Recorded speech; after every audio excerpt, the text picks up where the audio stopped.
My name is Greg Massi, and this is episode number 68 of The Color of Air, a podcast about the musical journey.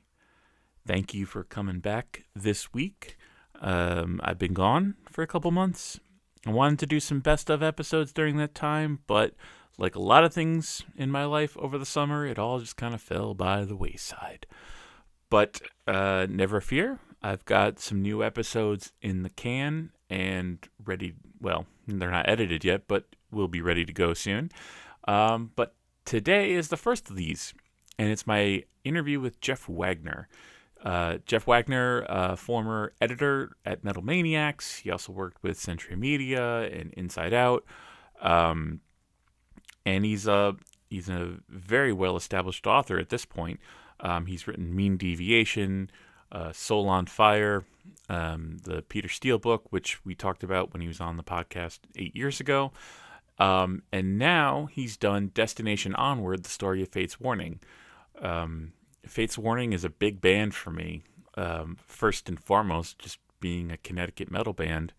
For a kid who grew up in Connecticut, seeing a local band kind of do the things that Fate's Warning did and have the impact that they've had on the music scene over the years was incredibly influential. Even if it, I think it took me a while to get into Fate's Warning, some of their albums. Some things kind of hit me right away, some things didn't.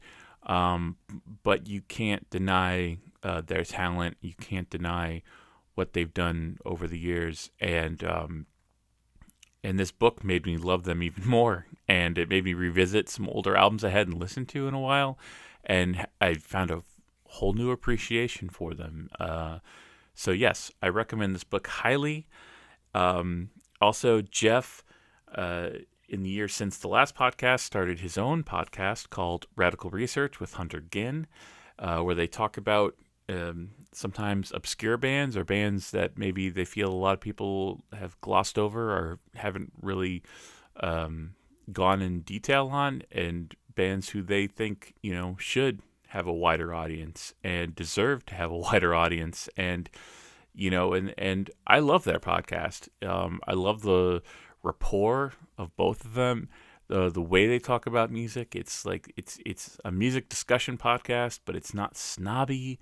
It's kind of like having a really cool listening in on a really cool music conversation between two very close friends, and I think that kind of style of podcast just really works for me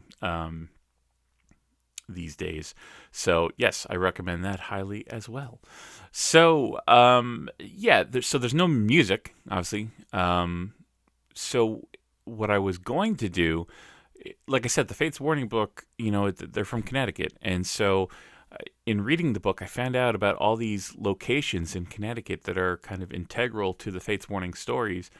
And one of them was they had a rehearsal space in New Britain, Connecticut, which is the town I grew up in. And so to find out that they would rehearse in New Britain probably about maybe 10 minutes from the house I grew up in is just completely mind-blowing to me.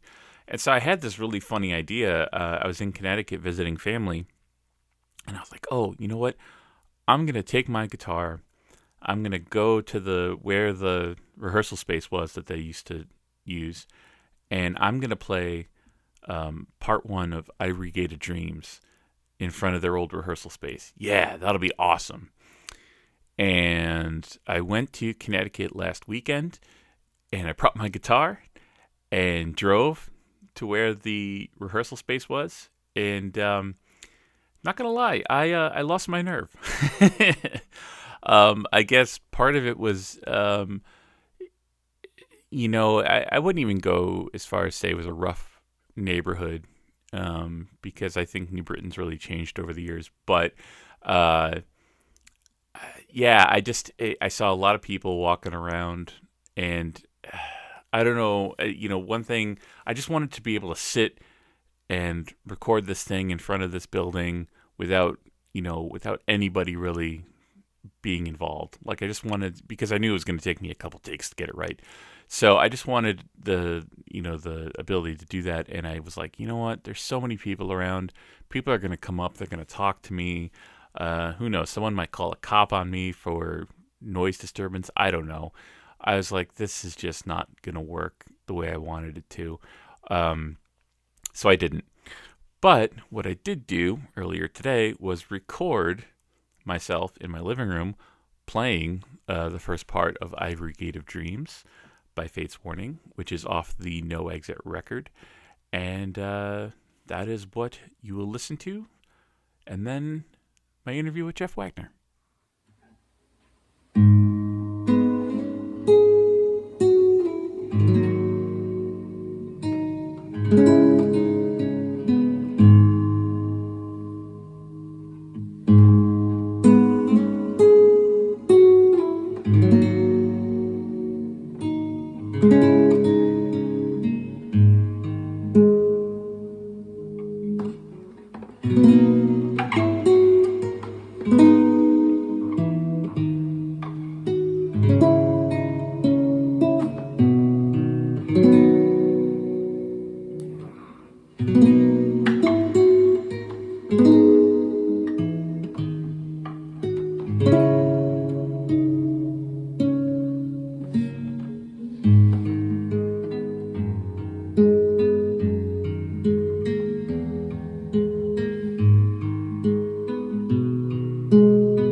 It's been a while. Obviously, it's been like I think 8 years since the last interview.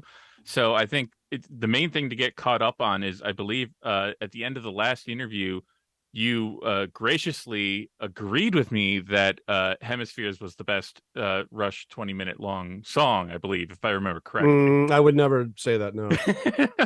God damn it! You're trying to get me, aren't you? You're trying to get me. But I will say, I think probably in these 8 years, I have come to love that more and more. I mean, I never disliked it. I just think when you put up Fountain of Lemneth, 2112, and Hemispheres, Cygnus Part 2, Hemispheres always felt a little disjointed, but I've come to like it a lot more now. And there's very little to dislike about it. Yeah. But it is still behind Lemneth and 2112 for me. Well, I almost got you. I tried. Yeah, clever. Very, very good. That was awesome. Well, before get into the book stuff, I also feel like the biggest thing that happened in the last 8 years is, I mean, really, besides the books, is just starting Radical Research. Yeah. And I guess I was trying to catch up on episodes I'd missed the last couple of weeks, and I mean, I love it. Thank you. I love the rapport between yourself and Hunter. I like the purity that it's just the two of you, that there's no guests, Yeah, and we've had, I mean, God, I could have had so many. I could have Garm from Over on, Christopher, a plethora of people, and we have so far declined that or just not entertained it.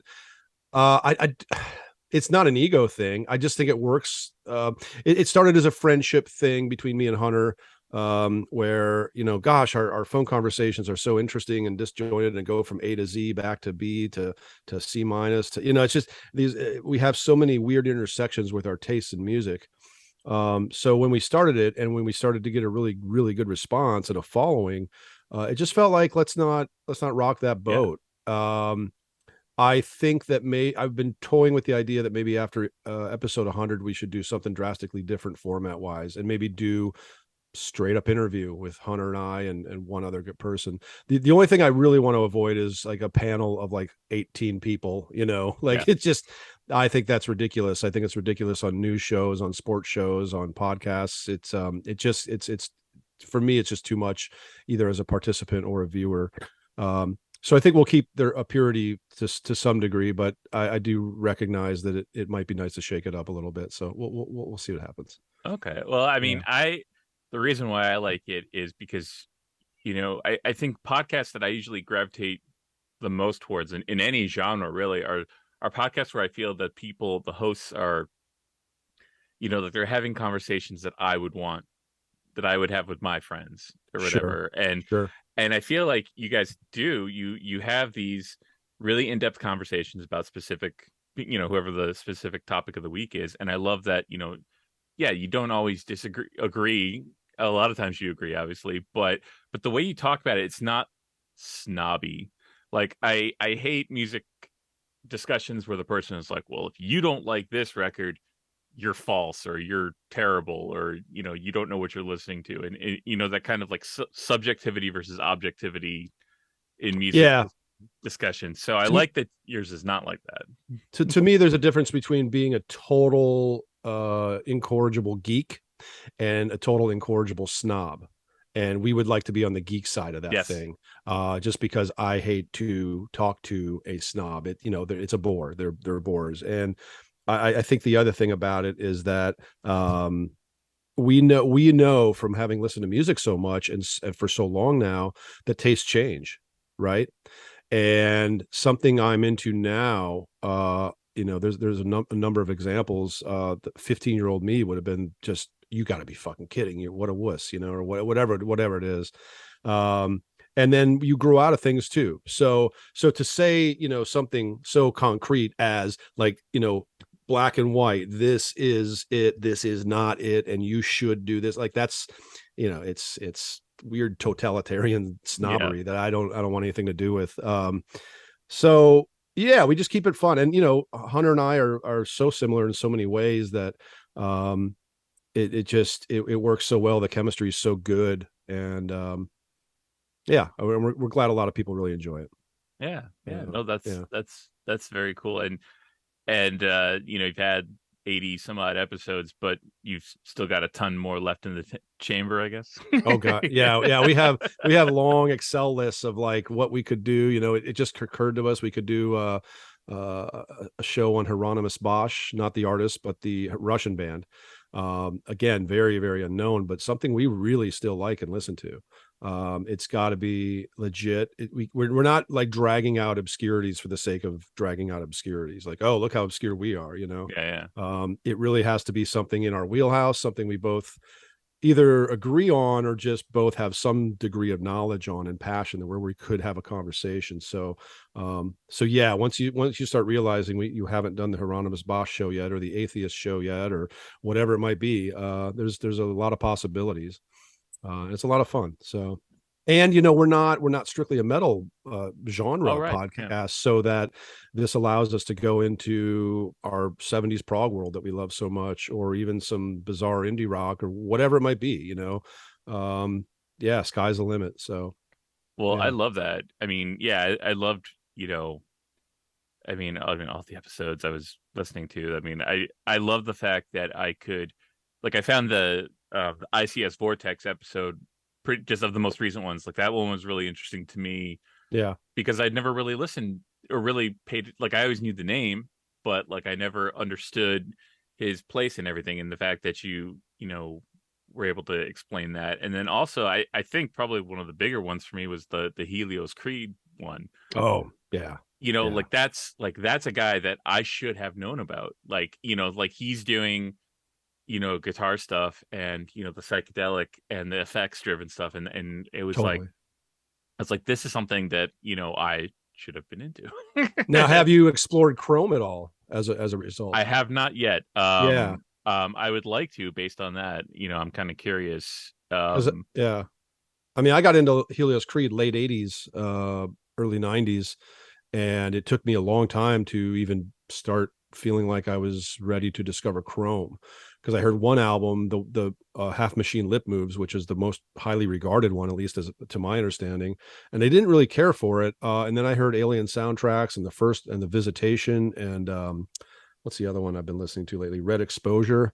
Hmm. They're blowing my mind. So like, and I'm 53. I'm like, wow, I can discover Chrome at 53, and so it's never too late. You know what I mean? Like, having been to Helios Creed for decades, I finally go back and check out his first band, and it's fantastic. And I'm kind of scooping up all the Helios Creed era Chrome albums. As Yeah. you know, it's been fun. So Well, I relate very much to that experience too. I mean, I'm a little younger than you. I'm 44 now, but that's kind of been my experience with bands too. Is I find that there's a lot of bands I never gave a chance to, or if I gave a chance to, and we'll get into this more with Fates Warning, because I feel like I have a really strong relationship with Fates Warning in that regard. But uh, bands that I would, I don't know if I was ready, or if my hearing, my palate, whatever, my understanding of the world or whatever, mm-hmm. I like that all influences how you react to certain music. And Totally. I yeah, there's a lot of bands I'm discovering who like everybody else was into like 20 years ago, and I'm like, oh, hey, have you heard this record? And they're like, yeah, we've been obsessing over it for years, dumbass. Yeah, yeah.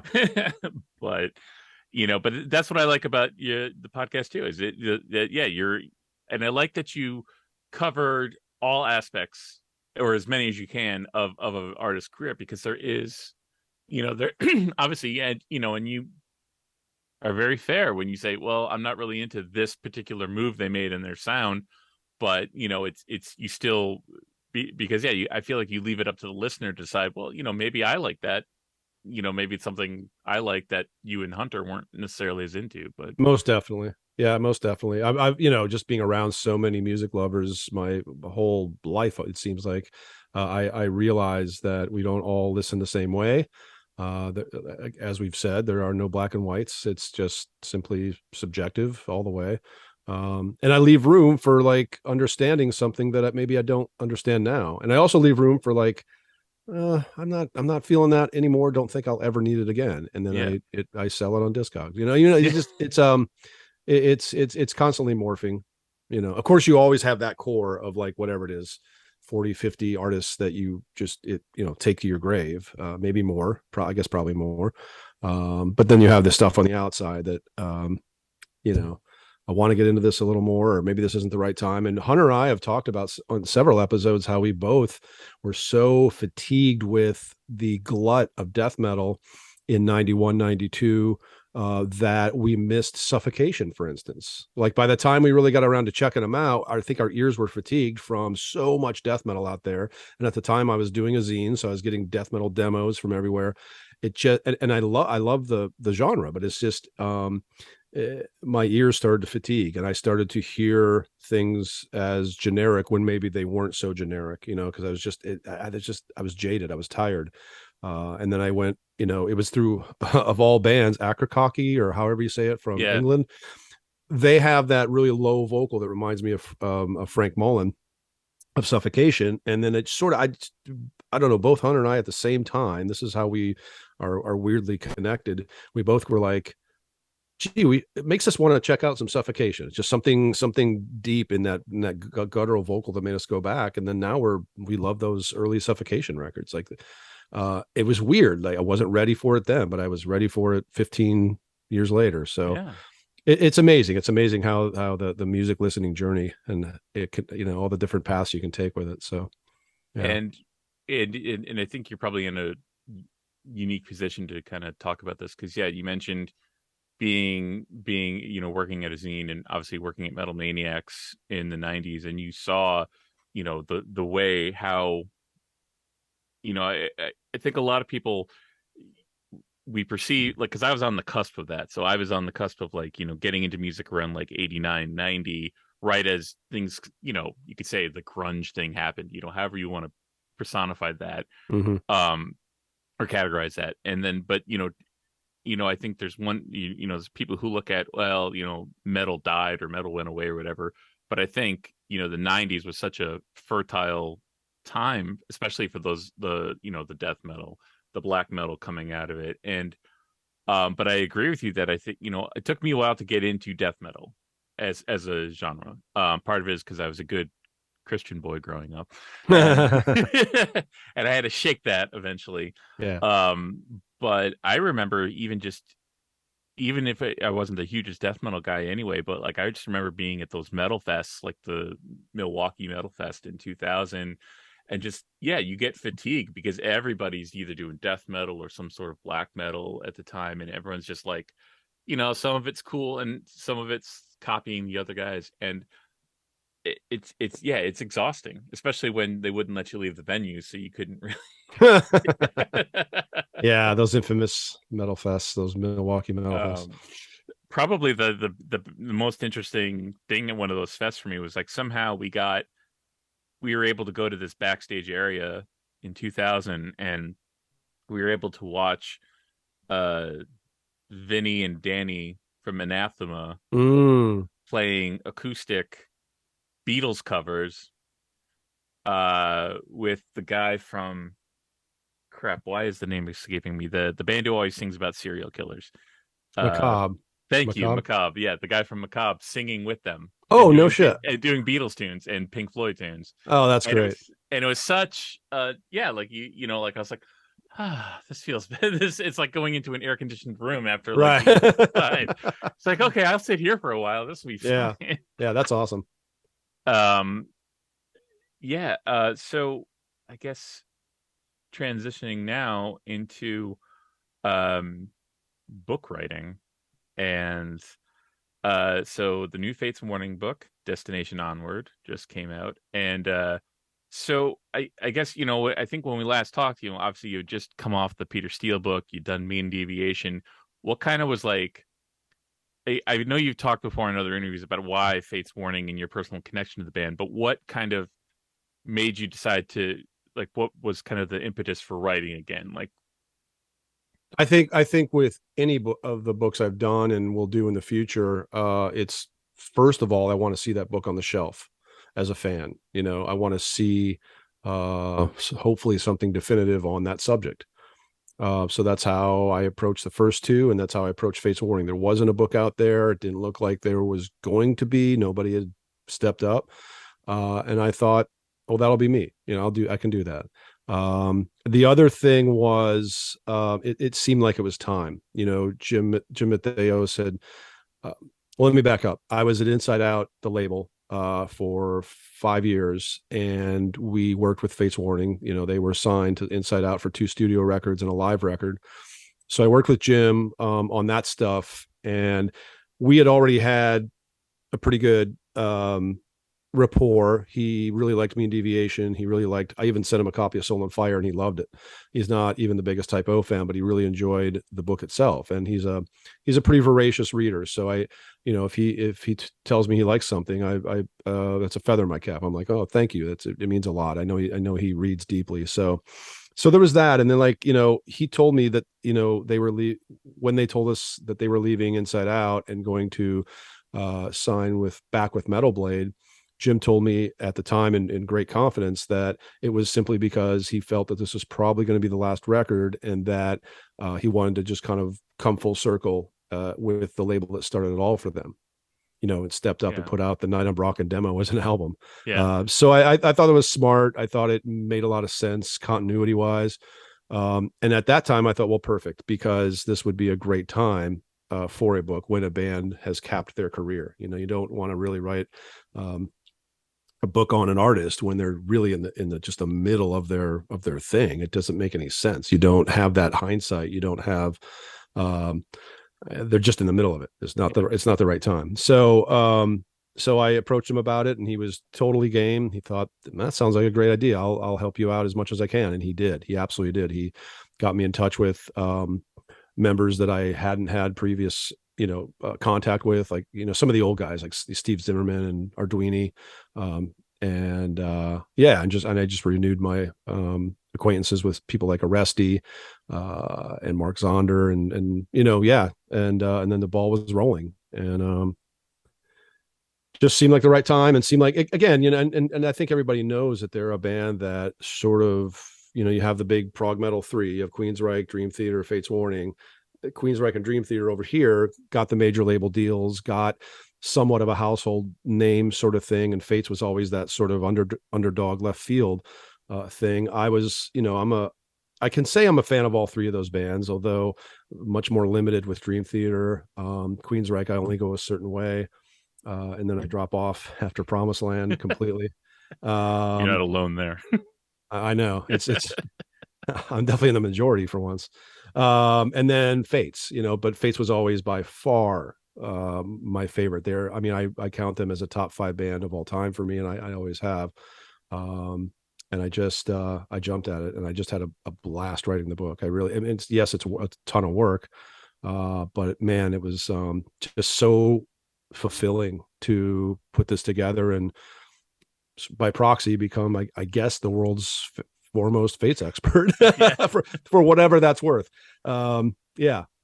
Well, and as a Connecticut native, I'm really happy that you did it, because I feel like Fates Warning is like, regardless of how you felt about them musically, because I know I had my own struggles with getting into them over the years, but there was always the sense that, they were the ones who, like, I mean, even when I was a kid, I mean, it's, in the 90s, obviously, it was trying to find bands in the local area was really tough for me. Mhm. Like, it Mhm. wasn't until I was in college that I even knew that Liege Lord existed, for example. Yeah. And it wasn't until like a couple of years ago I heard about Obsession. Like, I never knew you never thought about what was going on in your local scene, because I think we were always like, well, we don't want to live in Connecticut anymore, we want to leave. But there was always this thing. It's like, well, Fates Warning is from Connecticut, and regardless if you're a Connecticut band, not even just a metal band, but if you're a Connecticut band, I think they're going to permeate what you do, at least in terms of how their career and everything like that. They put Connecticut on the map, really. They absolutely did. I mean, they Yeah. really did. Yeah. I mean, they were touring the world, and they were uh, consistently writing albums, and yeah, they were a thing. And yeah, I more so, more so than Obsession, more so than Liege Lord, easily. I mean, they were easily the Connecticut band. Yeah. And yeah. And I mean, it was hard for me to I don't want to say objectively, but there's always going to be this. It's hard for me to not see the experiences that I had with Fates Warning while reading the book, Yeah. in terms of just, because I can remember, and again, I don't want to make this podcast about how I enjoy Fates Warning, but it's hard not to, because it was like a big thing. My friend Byron, who was kind of my resource for most underground, or not underground, but like stuff that, yeah, I didn't necessarily have access to. He was the one who told me about Fates Warning first, and he was like, well, and he's, in his opinion was like, well, I heard he really liked the Apparition. He heard the Hmm. Apparition and Ivory Gate of Dreams on Hmm. Connecticut radio, on college radio. But then the first record he actually bought from them was Parallels, Okay. and he was just like, nope. Yeah. Yeah. Yeah. And he was just like, yeah, I never liked that. But I think, as going through the book and hearing about, because he's always been a lyrical guy, and so, like, the way that John Arch was putting the lyrics together is like way different than the lyrics definitely grew. So I can understand, like, someone like getting more into John Arch's lyrical style as Well, opposed to. when you mentioned Byron, I know what his role is in Oh, in yeah. Maudlin and Yeah. K.O.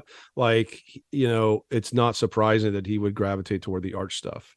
Yep. It just rings a little more truer to Byron's own style than some of the more, say, real life Yeah.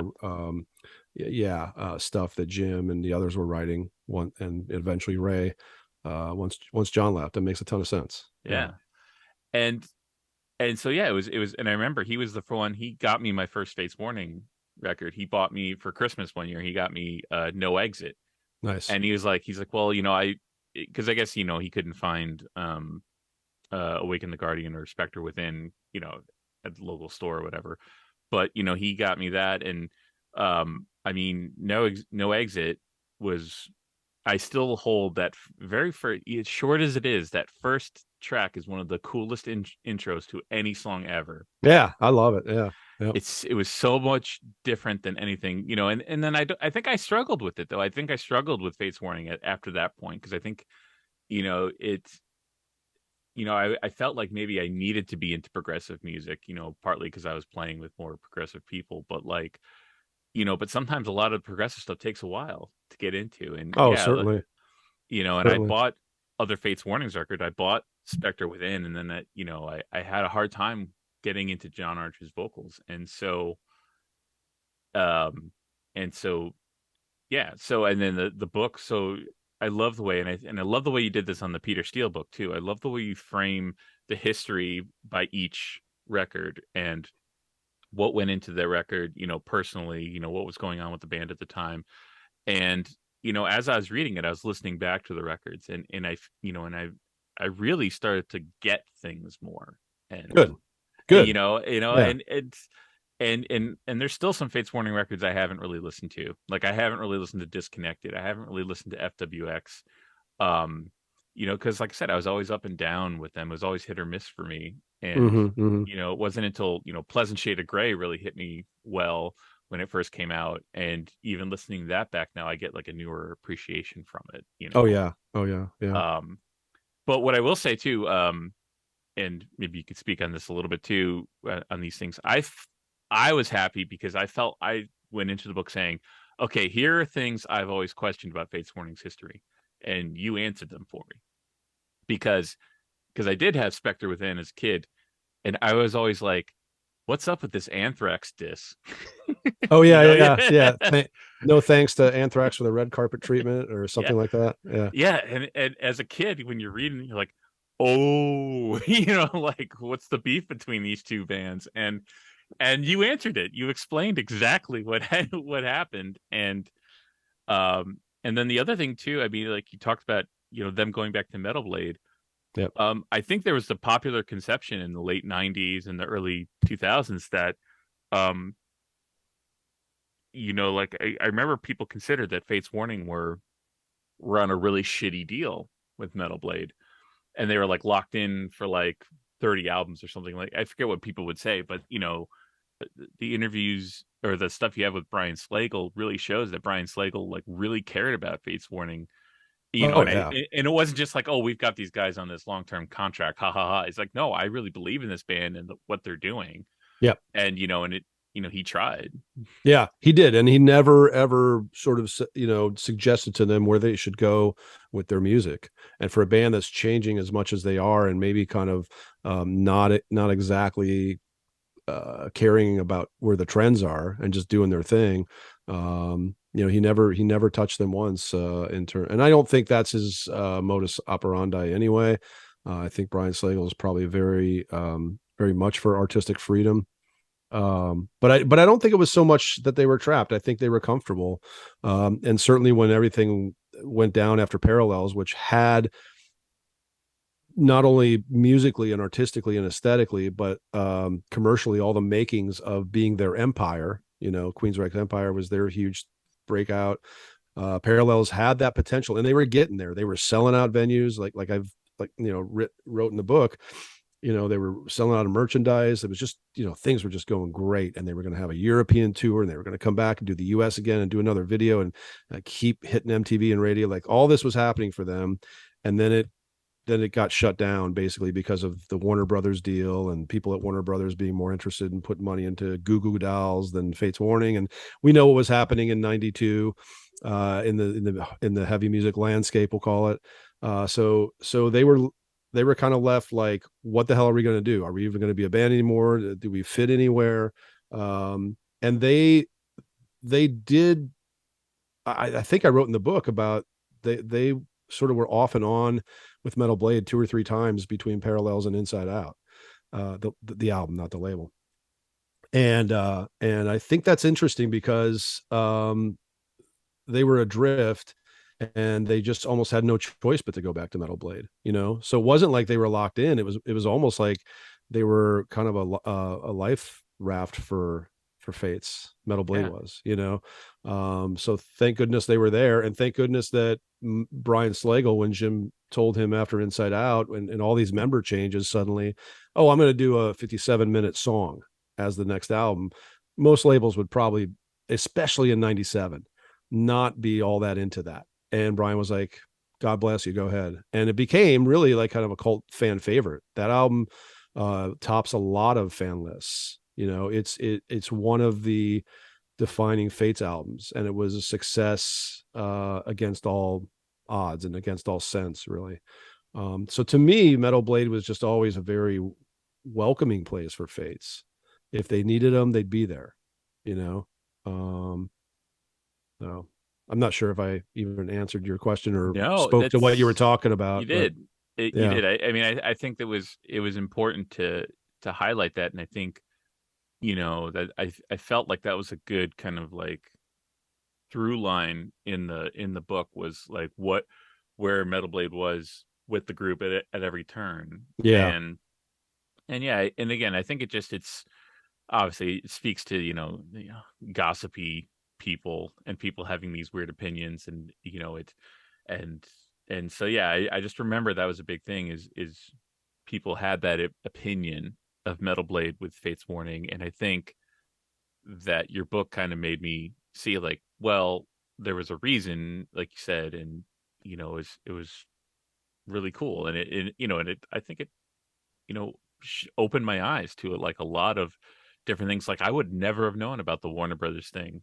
you know yeah, yeah, I mean, it makes sense to why the Goo Goo Dolls are suddenly on Metal Blade, and that answered that question. sure. That because yeah, that was always the weird thing too. Why the hell is Metal Blade releasing the Goo Goo I Dolls? know it was weird time. Well, one thing I'll say about Brian Slagle is he almost didn't even care if it was metal or not. Like Spock's Beard ended up on Metal Blade for some albums, and they're certainly not metal. I mean, they're a really good band, and Brian just liked them and wanted to release them. So here they are here's this progressive rock band modeled after the '70s greats on Metal Blade. Same thing with Goo Goo Dolls. I mean, it just he didn't let that name of his label and that reputation sort of limit him to what he wanted to do. And so yeah, I want to mention, you mentioned earlier that the book takes that kind of like album by album thing, and I think that's a common thing, certainly not innovative, but I think that the only way to do that is not to just tell the stories of the songs and the albums, which is of course the main thing and the thing I'm most concerned about, but you got to look at the people making it, you got to look at the times, you got to look at everything around that to make that interesting. Otherwise it just reads like kind of dry biography. So the only reason I want to mention that is because I really did try to make it as compelling as possible, and tell a rounded picture without just going, this was their album of this year, and then the Yeah. next year there was this album, and I have read some bios like that, and it's just absolutely skull fuckingly boring. I mean, it just I can't make it through those kind of books. Um, so anyway, just wanted to mention that. Well, I think yeah, maybe it's not the most innovative way of looking at it, but what I think you bring to it is, I think you just have such a way of describing music, like, yeah, with the Peter Steele book and with this, like, yeah, it's like you're telling the story, you're telling the stuff around it, but I also feel like you really have an appreciation for the music, even if it's not something you like you're pretty honest about your feelings about FWX Yeah, and sure. everything like that, but you still treat that that period as an important part of the band's development, I, and yeah. yeah, sorry, go No, I'm ahead. sorry. I didn't want to interrupt. You're dead on. With a band that I think I care about enough. I mean, it's just like if I were to write a book about Black Sabbath, Forbidden and 13 are probably my way down on the list for me of favorite Sabbath albums. I don't really care for those, but I think historically you have to treat them with as much space as you do Master of Reality or Mob Rules. I mean, I feel like just because if Tony Iommi's going to come out and say this is Black Sabbath and this is a Black Sabbath album, well, let's look at it in the context of their discography and their evolution. And I think evolution is so important. I mean, we evolve as people, and there are some points in our life that are very uncomfortable to look back at, but were necessary to get to that next place. And I think the same thing goes with something like FWX. Jim had to make this album full of electronics and things he was doing in OSI, and then realized he didn't like it because he's quoted as saying, "I really wish I would have pulled back on that stuff on that album, and I didn't, and it just kind of sounds to me." But it got him to where he got to with the last three albums when they finally did record again, which was, we're a metal band. We're not going to be tossing a bunch of electronics into what we do. We're not going to have this pseudo industrial sound anymore. That's done. Or I should have compartmentalized that into OSI, so in that sense, it's very important because it led to Theories of Flight is a Latter-day Fates Warning album that's hailed, absolutely revered. And he wouldn't have gotten there without kind of stumbling over FWX. Or I hope I'm not speaking for Jim, but I know that he has some regrets about that album. It's not my favorite album.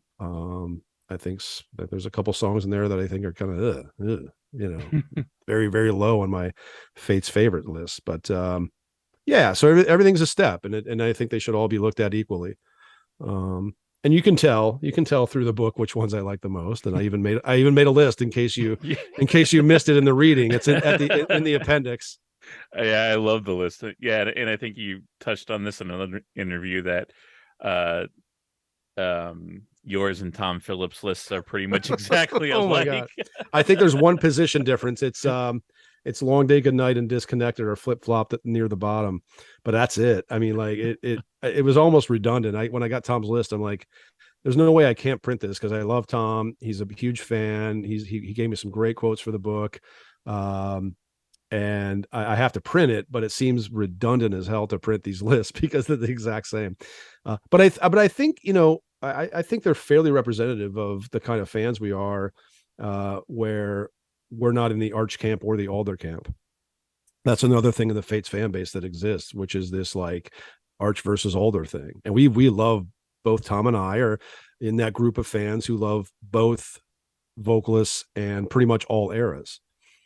And I think that our lists, if you're going to poll those people, I think a lot of people would probably come in with similar sort of lists. But of course, it's always interesting to see what people love. I mean, some people hold up A Pleasant Shade of Gray so high. Some people hold up Theories of Flight as their number one. I mean, they have so many eras and so many cycles that they went through that you're going to have different factions of fans liking different eras of the music. And yeah, it's a weird band in the sense that you have huge fans of the band that don't particularly like a big chunk of what they did, either early, later, middle, whatever it is.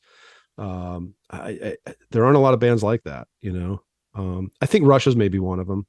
You have a lot of Rush fans that like, I only go up to 84, or I really only like the new stuff and the old stuff sounds kind of quaint to me, or that sort of thing. But that's the nature of being progressive too. Yeah, I think the Rush thing is a really, I probably because they were a band that I got into. Of all those progressive bands, they were like one of the ones that I got into easier than, say, like I can appreciate Yes now, I can appreciate King Crimson, Genesis, obviously, Yeah. But and I think Genesis you could have like an equally interesting discussion about that too, because people, I'm sure people still have a Phil versus Peter discussion. Yeah. That does exist. Yeah. Which is silly because if you look at the trajectory of both of those guys, it's not like Peter was doing, like, I guess maybe you could say like the Peter Gabriel albums of the early 80s were maybe a little bit more adventurous than Genesis in that time period, but they all ended up doing the pop stuff anyway. In 1986, this is fascinating to me. You had Peter Gabriel on the charts with So album, Sledgehammer and all that. You had Genesis with Invisible Touch getting into the charts, and you had GTR, Steve Hackett's band, with When the Heart Rules the Mind. That song was a hit and the album did really well.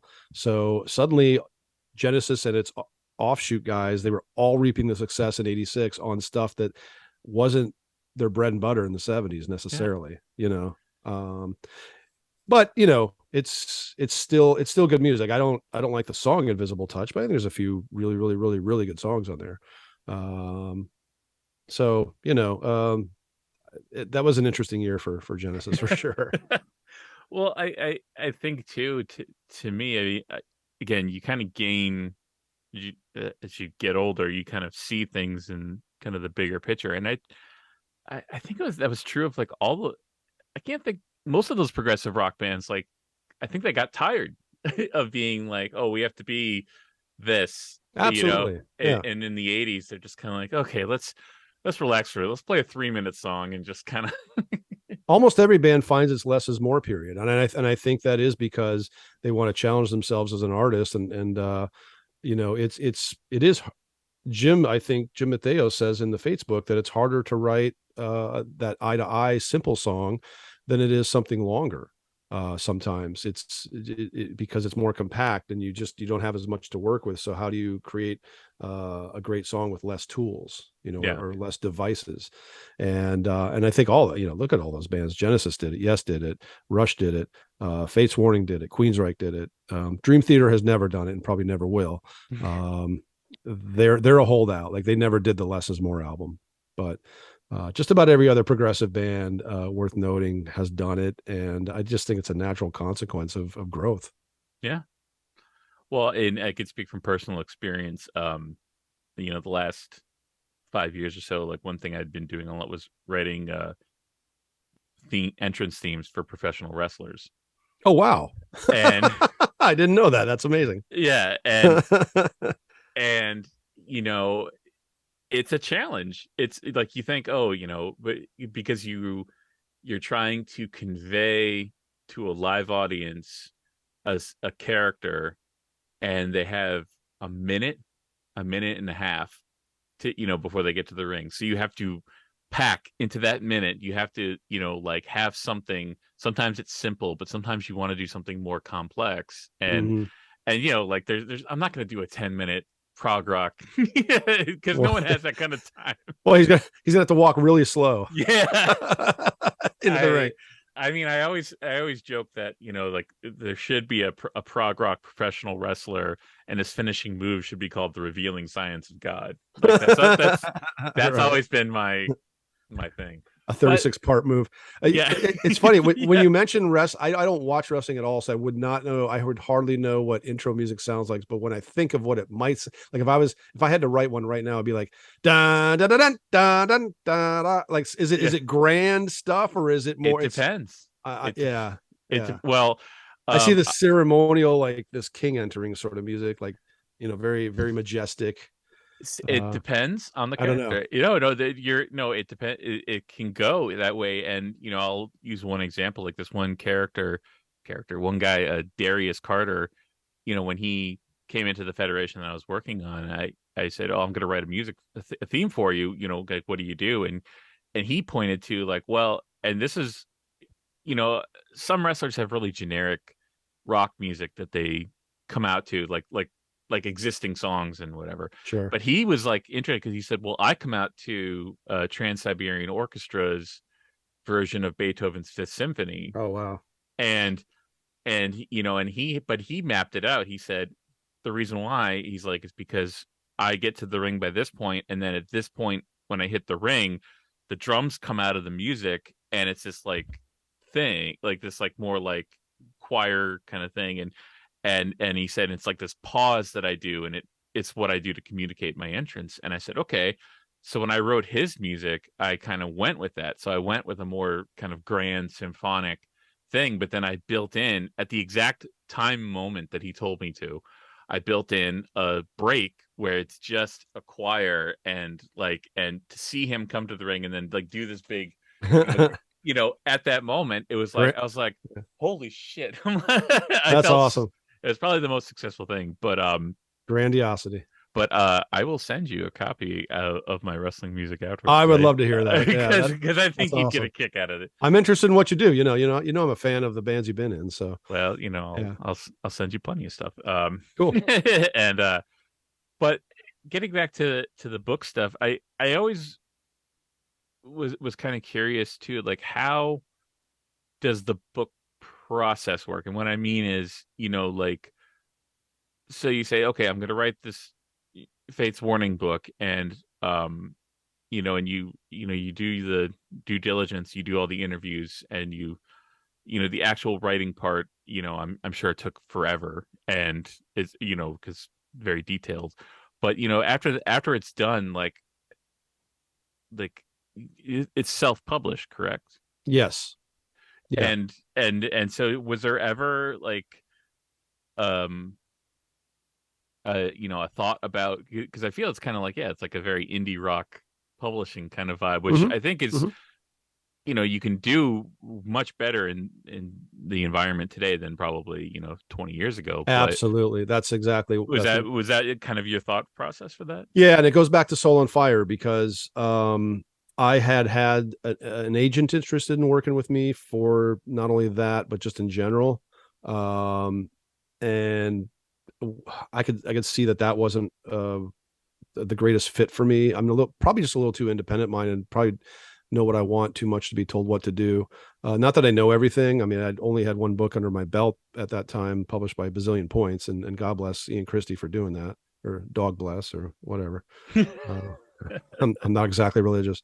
But when Soul on Fire came around, I had this agent, and then I had some publishers interested. And one publisher was trying to tell me, we don't think a book on Typo and Peter Steele would sell to make it interesting for us. But I think one thing that would make it interesting for us would be if you could sort of, show Typo kind of and how they navigated the 90s, which was a really difficult time in metal. And I'm like, well, that would be a good book, maybe.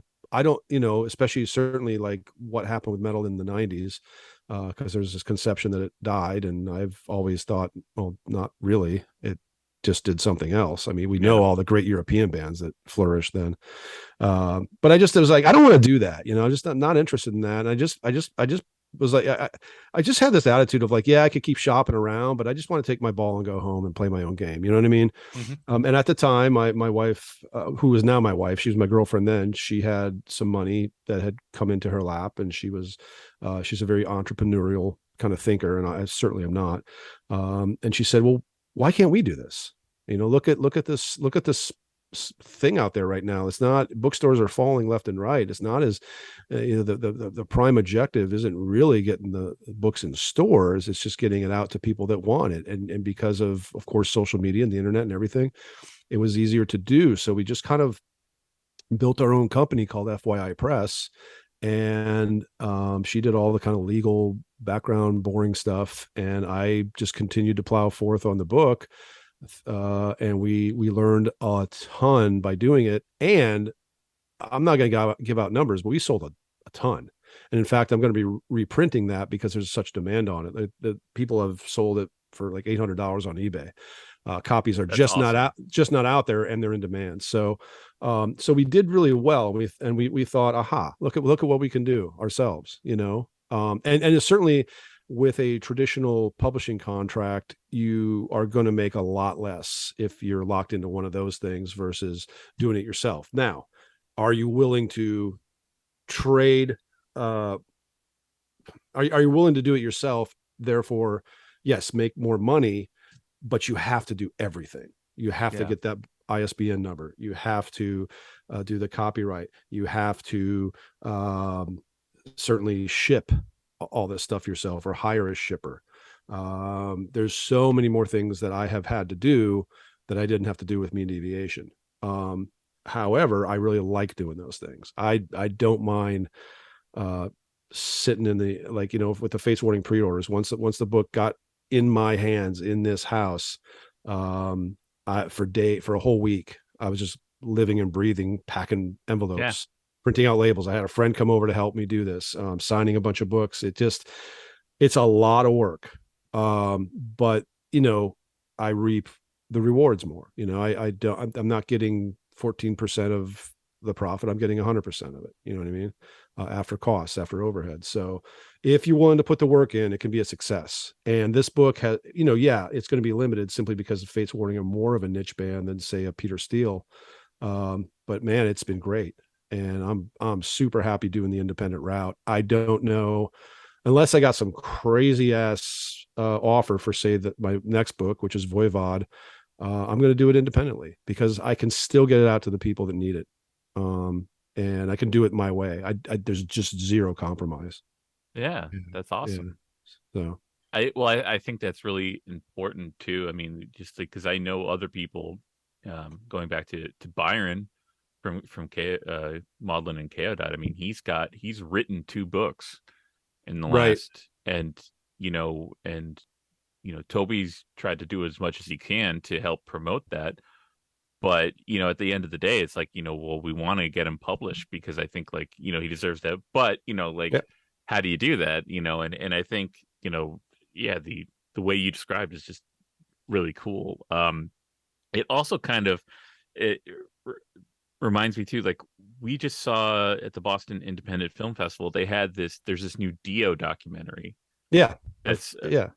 and those guys were talking about it, and they mentioned, yeah, that studios were coming to them and saying, like, who, maybe do a documentary on, I forget what they said, but they, do a documentary on this band, and it was something really boring, and they're like, yeah, no.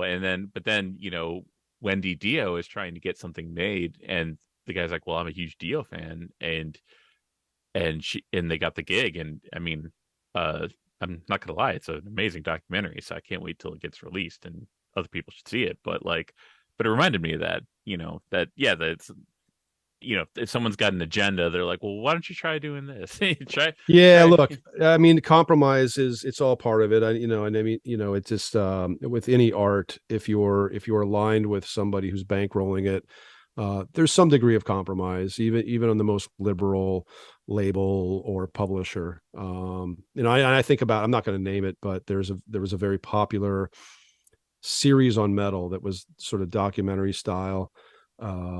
And they were told by the people that were running the show or bankrolling it that you could have this band and this band, but not this band and this band in this particular episode. And Yeah, it's hard to talk about without actually naming it, but I just don't want to throw anybody under the bus. But Got it. it That was makes just sense. like it was just like what the hell? Like it was such compromise that if I were the director, I would just been probably uh fuck off. I'm taking this elsewhere. I'm doing it myself. Find a way to do it with 100% integrity, or just don't do it at all. I just feel like compromise at this point is it's unnecessary when we have the tools that we have, with technology being what it is today Yeah. and communication being what it is. Yeah, So yeah. definitely. And just, for my own, because I find the whole idea of writing books interesting. Have you, 3 books in now, and now working on your fourth one? I mean, have you been able to refine the process of the actual writing? Like, how you sit down and, like, do you schedule yourself, like, okay, I'm going to write this much per day, or has that changed over the? uh yes and no. I mean, my first 2 books were more on a weekend only basis, and I just lost weekends for those years, basically. And thankfully had willing partners that understood my obsession, and would allow me to write. And you don't write all day and night. You can only, at least most authors I know, can only write about 3-4 hours, 5 tops, until you're just absolutely burnt. Just because it's so intense when it's up here and you got to get it out here, and you're obsessing on things, and so it's very intense. This Fates Warning one I did not piecemeal, but just kind of whenever I wanted to do it, simply because when shortly after I started it, I left Inside Out, and I basically became freelance completely. My wife was like, look, my wife's career is going great. I take care of things around the house, and this and that. And I do my freelance projects, but I can do it on my own terms. It's a nice, I'm in a very fortunate position in that way. But it meant that I didn't have to push off books to the weekend so that I could do my day jobs. Cause I was always doing, like, my label jobs or whatever I was doing when I had my first 2 books. So this third one, I just kind of took my time. I would have liked to gotten it out closer to the release of Long Day Good Night, the last Fates album, because I think that would have made a lot more sense. But at the same time, I just didn't want to rush it. I just wanted to make sure it was just absolutely buttoned up as tightly as possible. So, so I would just kind of write here and there. Plus, with my first two books, I had an outline. I would try to write in the order that you're reading it. Do you know what I mean? Hmm. This Fates one, I did kind of like they do TV shows or films where they might film like the ending scene first, or they might film, a scene that's in the middle first. You know what I'm saying? Like Yeah, it's yeah. not necessarily sequential in terms of how it's constructed. And this one, I got really stuck because I'm so emotionally invested in, of course, all their music, but certainly the arch stuff. It just is just like oxygen and water to me. Like it just means so much. And when there is something like that, or like a Rush's Moving Pictures, my favorite album of all time, I find it very hard to write about. It's because it's almost beyond words. Yeah. I don't want to sound kind of trite, but it's just, it really is because it's music, and it's more special than mortal language. So, what I did, I started with the FWX chapter, not just because I didn't know as much about that era, and I wanted to know as a fan. And then I went to Disconnected. So I wrote those two chapters kind of first, which I really wouldn't have expected. But they excited me more simply because there was more to learn and maybe something to discover on those albums that I had previously maybe not listened to enough. And sure enough, I did find that I like Disconnected a lot more now than I did at the time. So I just started like kind of just going here, there, everywhere with the writing, as it spoke to me, and that was kind of fun. That was really kind of fun, a fun way to put it all together. And I think I know the band well enough in terms of their history and their art, and just I knew, of course, the interviews very well because I did them. It didn't ever seem confusing. It just all made a bunch of sense, but it was a very, very odd approach this time. So yeah. Yeah. And that's awesome. And then so I guess just talking about future projects. Yep. So how is the Voivod book coming along, and how has that been going for you? Well, it's funny. I started that around the same time I started the Fates, and I had this naive thing of like, well, my schedule's pretty free, and I'm my own boss now. I'm going to work on two books at the same time, but I'm here to tell you that doesn't work. I mean, I suppose a better author can do that, but I certainly can't. And what happened was the Fates Warning book just started to kind of take on that head of steam, and I just went for it, and I was really, really inspired by it. And in the meantime, I would do my Voivod interviews. I talked to even, Away in Snake, of course, but also Eric Forrest and Jason Newsted. And I'm going to be still doing a lot of interviews at the end of this year, between now and the end of 2022. But I'm already constructing the book, and I'm going to have it out. I have to have it out next year because the band wants it out for their 40th anniversary. And they're Yeah. they're on board with this. They're okay with me writing it, and they've put it in my hands. So so the pressure's on. But I think it's gonna be a different format. I don't know if it's gonna be an oral history, but it's not gonna be probably album by album biography the way a Yeah. lot of rock and metal books are. But I'm still toying with that. So I'm putting a lot of pressure on myself by not having decided that yet, but I'm confident that that's the right way to go, and I'm confident I can put it together and make a great Voivod book. So yeah, Awesome. so that's the next thing. And other than that, I'm working on a thing with the band Kansas, who I Oh, developed a relationship with at Inside Out, and they have a anniversary album kind of compilation coming out next year. It's their 50th anniversary, and um, I got to curate the playlist, basically curate the track list. They asked me to do it, the label did, and the band was on board. And then I put together a lot of memorabilia from different super fans across the country. I had them either mail me stuff that I had a pro photographer take pictures of, and that'll be just like in the booklet. It's going to be a huge presentation. So that's been a fun little project that I've been hired to do. that's awesome. And I'm a huge Kansas fan, so it's just it's kind of unbelievable I get to do this, but I'm trying to do it right for them. So Yeah. yeah, Well, that's really about it. So we'll see. that's amazing. And So you got a lot going on, and then obviously radical research and more just more just discussions, more discussions, more More music. discussions. Yeah, I'm always just trying to find as much time as I can to just sit and listen to music and do nothing else. Yeah. That's always the ultimate goal. But thank you for your time. Thank Obviously, thank you, Greg, man. I love talking to you, and I wish we talked more often. Actually, yeah. Well, we can and we should. I'll if I put books out every year, then we'll talk every year. Well, yeah, that too. Yeah, that's true. And if you ever do a model of the World book, I think Toby Driver deserves a book, and of course that encapsulates you and Maudlin and but that whole constellation is fascinating, and I'm so grateful for you guys, what you've done over the years and what you continue to do. I'm so glad you came back into the KO fold for this last record. oh, thank you. And I know you're thinking, oh, isn't the episode over? But no, there's more. I decided I had recorded 5 bonus questions with Jeff and was going to include them really just for the Patreon. But I figured, they're interesting and his answers were interesting and it led to a lot of cool discussion. So I figured I'll just throw it in the episode. What the hell? So for your enjoyment, here are 5 bonus questions with Jeff Wagner. The bonus questions. Bonus questions. Oh, here we go. So this one I really popped up to me while listening to especially the last 10 15 episodes of Radical Research. So if you had your choice, where would you like to move in the world, and why is it Norway? Wow. In a millisecond, I had like 7 places going through my head, and then you said Norway, and I'm like, yeah, probably Norway.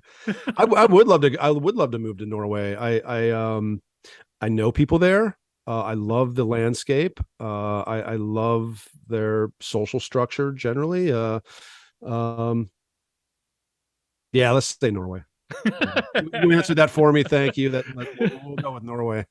Yeah, that was just more to pop you because I just love how obsessed you guys are with and just like that's how the podcast started. Yeah, Hunter and I were thinking about writing a book on the post black metal Norwegian weirdness. I mean the Solifalds and the Arcturuses and Beyond Dawn and just on and on and on and on. We're still and always fascinated by that, but it co-writing a book seemed a little gnarly, and we just decided to do a podcast, which it's not all about that, but we go back to it often, and we did that 5-6 episode chunk of nothing but Norway.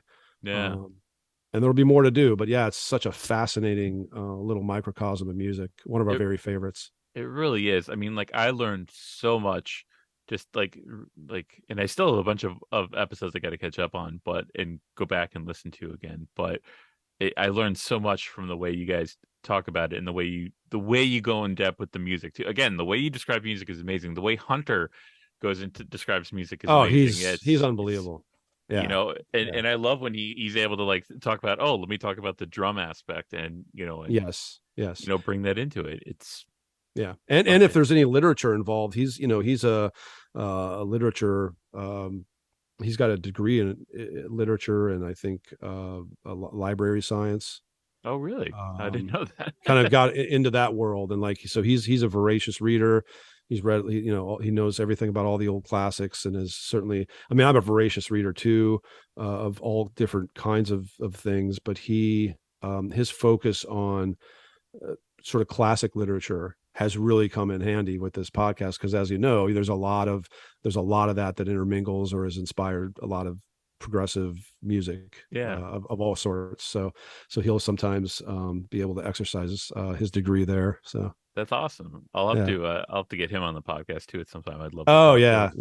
I'm sure he'd love to do it. Okay. The second bonus question is, and it doesn't necessarily need to be in the context of an actual episode where it occurred, but what would you say is the biggest disagreement you and Hunter have had on a band or album? It wouldn't. Yeah, I don't think it would be represented by any of the episodes on Radical Research, because so far we haven't done any kind of point counterpoint. We have talked about that so much because we've even had complaints that we agree too much. It's just seriously that we just, but that's not a plan. It just happens. It Yeah. so happens we do. I think there are three. Well, actually, you know what? I'm going to name two that really upset me. I'm into later Opeth, and he's not. Okay. He stops at Heritage, and I still follow them, and he just falls right off. And it's not even that. A lot of these kind of knuckleheads are upset that Michael isn't doing the growling anymore, and he dropped the heavy vocal. It's not that with him. He just doesn't really like their direction, and I love it. I think it's great. I love Sorceress. I love Heritage. I think it's good stuff. Yes. So, I cannot get him to even listen to that stuff. I don't think he's heard a lot of it. I just think he's heard enough to realize that to think that he doesn't like it. And the other one is later Porcupine Tree. We are massive fans of that band. I go all the way with them. And he stops at a certain point, and we couldn't disagree more on the value of later Porcupine Tree. And it just boggles my mind, man. I hate it. I hate it that he doesn't see the beauty in it that I do. Well, that segues right into a comment I would have on both of those things, which is I'm personally sick of the argument that Steven Wilson ruined Michael Ackerfeld. Oh, it's a bullshit argument. It's if Yeah. I was going to even entertain any kind of notion about that, I would say I'm more upset, and I like later Porcupine Tree, but I'm more upset about how Michael Ackerfeld influenced Steven Wilson. Well, okay, and if I'm going to take an objective look and step back, when Steven Wilson started introducing Tool-esque, Meshuggah-esque riffs Yeah. into say starting with an Absentia and onward, and there's a couple things on Deadwing that I simply don't like because it has that sort of chunk to chunk to chunk Yeah. chunk thing. That's what I was going to point And to. I think some bands can do that well. I just don't think Steven Wilson should be touching that sort of thing. However, it's marginal in the greater scope of those albums, I think. Right. I agree But I completely. hear you. Wilson sort of started to co-op metal into his Porcupine Tree sound, and I think he's been not always successful with it. So I hear you. I think, yeah, and I think it's not necessarily that him trying to put metal into Porcupine Tree. That part doesn't bother me. It's like I said, to me it comes down to the riffs, the parts, and like you said, I just think like it's easy to do the kind of da da da da da da, and but I feel like Steven Wilson has such a great command of like harmonic structure and melodic structure that he could come up with a much more interesting riff if he really Sure. tried. If he really tried, Yeah. and that was the only thing I ever had a problem with. Yeah. Because I think Fear of a Blank Planet, I still love that record. Oh, that's my favorite Yeah. latter day Porcupine Tree record. It's so good. It's amazing. It's Yeah. so good. Yeah. Okay. And next question is, in all your history of doing Metal Maniacs and what was been your most starstruck moment meeting somebody? Ooh. Oh God. It has to be the day that I sat in a room by myself with Tony Iommi and Geezer Butler. We were at a hotel. I can't remember which one, but it was a nice one. They were just putting out that reunion live thing. I mean, they were doing shows with Ozzy and Bill again. It was for Metal Maniacs. It was about 99, 2000. And I sat in a room with them, and they had been doing so many interviews, that I'm just one of many. And for me, so it's certainly not like a highlight of their day or life the way it was a highlight of my day and my life. I had some experience sitting in front of people by that time, Yngwie Malmsteen and Dave Mustaine and Ronnie Dio and Rob Halford. Rob Halford put me at ease. Rob Halford and I just got along like we'd known each other forever. It was great. Bruce Dickinson, same thing.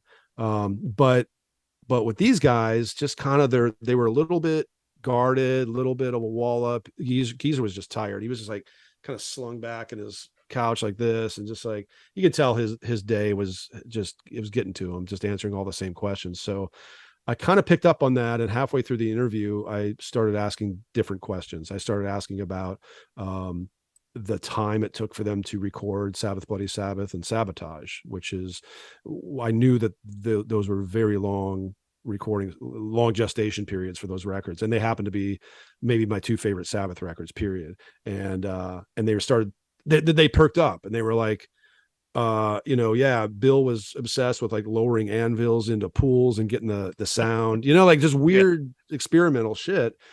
And they kind of woke up a little bit, and I was so happy. And I really didn't have much time with them. And by the time we started to get ahead of steam and have a little bit of a rapport, it was time to go. But I'm going to tell you, walking into that room and sitting down, and like, I'm like, holy shit, basically the inventors of this music that I love so fucking much. Like, that was starstruck. And that was a time in my life where the starstruck thing started to pass. I just because I was in it so much. I was in, who am I talking to this week? Who am I, I'm going down to Brazil to be with the Bruce Dickinson band for a week. Just that kind of stuff was happening so much that you lose that starstruck element of meeting anybody. So to get it back was both really kind of cool because it brought me back to my youth, but also really uncomfortable.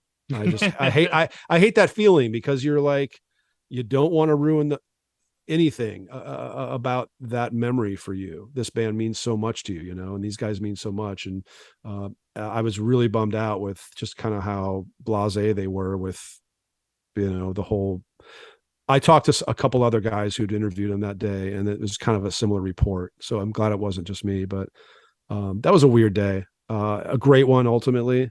Mm-hmm. But man, that starstruck as hell. I still feel like I'm not on the same plane with those guys. Like, you know what I mean? I just, there's a wall there. It's almost like I wish I wouldn't. I mean, I'm not gonna say I wish I wouldn't have met them, but it's hard. It's hard to just tell them what they mean to you, and stay professional and be a journalist and do the article. This weird stuff. So yeah. That's how I felt talking to Bruce Dickinson on my college radio station in the 90s. Like I have a problem where I feel that I come off like Chris Farley from from the Chris with Paul McCartney. Yeah. Love that skit. I was just talking about that with my wife the other day. Like, remember that time you were in the Beatles? Yeah.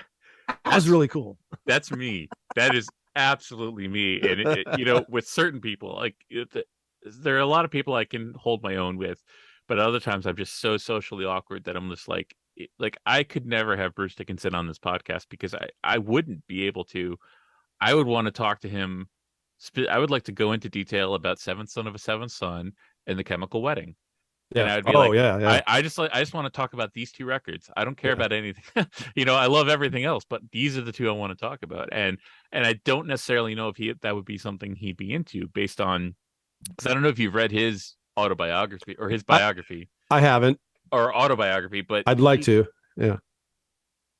That was the one thing I would say, like, my only criticism, because I love learning about him, but my only criticism is that he doesn't really go into the stuff. He's just like, oh, I was down in Nassau making Somewhere in Time, and then I learned how to fly, and then I was I'm just like, wait, there's. Well, I mean, the Tony Iommi autobiography was like that too. You want them to really go into like Eternal Idol and Technical Ecstasy and just what stuff we don't know, and it's not really. It's just skimmed over. So So the next question, who would you say is kind of the most promising up and coming band that's come across your radar? You had to ask that question. I have to ask. Yeah, what are you listening? I could phrase it also as, what are you listening to? Well, I mean, look, I'm always listening. I'm always discovering things, but most of it's not new. I've really delved into war metal, like Bestial Warlust and Axis of Advance, and a lot of that really hyper brutal, single-minded stuff. Somehow it started to appeal to me, and I really like the drummer Jay Reed from Canada, from Blasphemy and Revenge, Axis of Advance as well, Conqueror. So, but that's not new stuff. You know what I mean? Like I couldn't say, hey, this is the great stuff on the horizon. So I'm always exploring stuff, and I'm just always circling around old favorites. And I have a massive collection, and I might have gotten an album 5 years ago, listened to it 3 times, and I look at it going, I need to get more familiar with that. So I'll bring that out. So I'm constantly revolving around stuff. The only reason, I mean, I can't, I do follow new things. I'll tell you what, I'm going to look at my year-end list. I do keep a year-end list.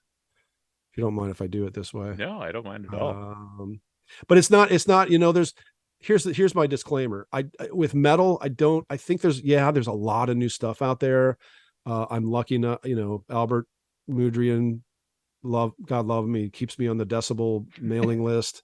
So I see what's out there, and I'll sometimes check out some of that stuff. And there's a ton of competence out there, probably more technique competence than there's ever been in metal. I think kids are learning to be great early.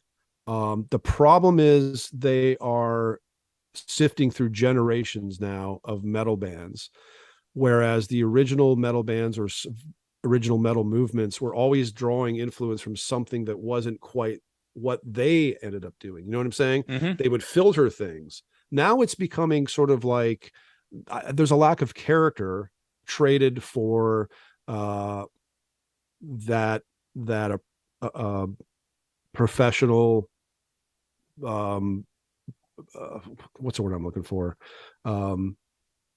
hyper technical approach in terms of like ability on the instrument. And so I think the ability to sound like a really great metal band, there's so many bands out there doing it. I just don't find a lot of character in them. And maybe that's me being old and just having gone through so many generations of metal. You're not alone in that. So new stuff, I'm finding less and less truly new bands that I'm excited about. So I have a hard time answering that question, but there are things that come around every now and then. I mean, I'm looking at my year-end list, and I've got Deathspell Omega's new album on the very top tier. Bluetooth Nord's album Disharmonium, I think, is great. I like Disma. I don't know if you know who Disma is. No, I don't. Craig Pillard from Incantation. He was on the early Incantation stuff. It's basically just ultra heavy death metal. But they have an EP out this year that's great. And then the new Voivod. And then all the other stuff is Tim Bonus. His stuff is great. Yeah. Everything. Sort of art pop band from England. Yeah. Joywave. They're an upstate New York pop band. I love them.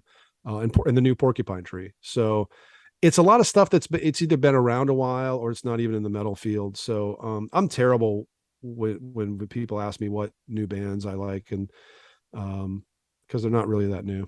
It's kind of a symptom, and I've noticed this a lot because so I'm in a doom metal band called Concilium now, and we kind of get lumped into, I don't know why people call it this, but they're like the new wave of traditional heavy metal. Oh yeah, there's a lot of that out there. Yeah, and I find I have a problem. Like I think some people, like my bandmates, are a little bit younger than me, and so they maybe don't see things the way I do. But I have a problem when I see a band who's like actively trying. They're like, not only like we want to sound like the band in terms of our riffs, we want they look like them. And also like what bums me out is when they're like, oh, we want to make our records sound exactly like they did in the 80s. And that, like, I get it. Like I get, like, there's a magic to those records, but like to try and recreate that 30, 40 years on is just like, there's something lacking. It doesn't translate as well. For whatever reason, and it could just be that they're not as interesting. And but I think there's interesting people within that. I know what's the hell is their name? Witch Hazel. If you've ever listened to them, know the name, but no. They do Christian. They're a Christian band, but not like Striper. But they're on a total like Thin Lizzy kind of vibe. Okay. And they write these they sound like a classic band, but to me the music works. Like bands or like Obsequiae is another one that's also really good. Another name I've heard, haven't investigated. Like everybody's crazy about Blood Incantation, and they don't really do much for me. And then some I got asked maybe like 6 months ago in some interview that I did that about new bands, and I named Vector. They're not new. Yeah. You know, Vektor. But to me, I mean, as a 53-year-old, they're new enough. Yeah. They are young kids, and that's a band I really like a lot. So Yeah. a band will come along that just shot, that I love. Yeah. It's just a little bit rare right now, but That's fair. it could also just be like I don't want to open myself up to um, the hundreds of bands that I could potentially get into because time is limited Yeah. with listening, and I have so much that I want to get into and so many different interests, and Yeah. I still haven't plumbed the world of jazz fusion from the 70s. Like I'm really into the super intense stuff, and I'm constantly looking for stuff in that realm, from back in the day. So it's just, I get distracted by a lot of old stuff that I still haven't checked out yet. That's fair. Yeah, I think that's completely fair. All right, and then the last bonus question, and I think you'll agree with me. I use this term to write it down, but I'll think you'll agree with me that this term sucks. I put down like guilty pleasure, but I personally hate that term. I'm assuming you're probably of the same mindset. I could be Hate wrong. it. Because if I can't think of anything I like that's a guilty pleasure. Like I don't, if somebody, yeah, like I mean, I love a lot of stuff. People would be like, "What the fuck?" But like, yeah, I hate that term. But I would say like, so what would be like a band or artist that people would not expect you to like? I think is the better way of phrasing it. Yeah, I used to use the example when I really didn't have an opinion on guilty pleasure and what that meant. I now despise it. I think it's horrible to of the notion of that you have to have any kind of guilt for liking something. I mean, if you Yeah. like it, you like it. It's art. It's you. We should all think our taste in art and music is the best because it's for us. It's about us. It's about how we respond to the world. So I think it's insane that people talk about guilty pleasures. But when I didn't have such a strong opinion on it, I used to say that Pearl Jam was my guilty pleasure because I not only did I love 10 when it came out, and I did grasp onto a lot of the Seattle stuff when it was happening in the late 80s, Soundgarden. To me, that stuff sounded like a really fresh take on classic rock. And I loved it. It was a little heavier, is sometimes a little more experimental. But anyway, I really like some of those bands a lot. And Pearl Jam has album after album, year after year, continued to be really fascinating to me. And I like them a lot. And I've followed them pretty religiously. So that's one that people sometimes get surprised about. Maybe just because they're so mainstream, they seem to signify something a little different for people in the metal world or the prog world, something kind of anti. You know what I mean? Like it's just like, oh, that's this other thing that we're not for. You know what I mean? So I think that's one that people might be surprised about. Other stuff, maybe like I'm a huge Duran Duran fan. Like Same. I own every single album. For better or for worse, they haven't made a lot of great stuff, but like I'll stand up for Medazzaland, I'll stand up for Big Thing. There's stuff I really like on those records, and so we'll just say Pearl Jam and Duran Duran.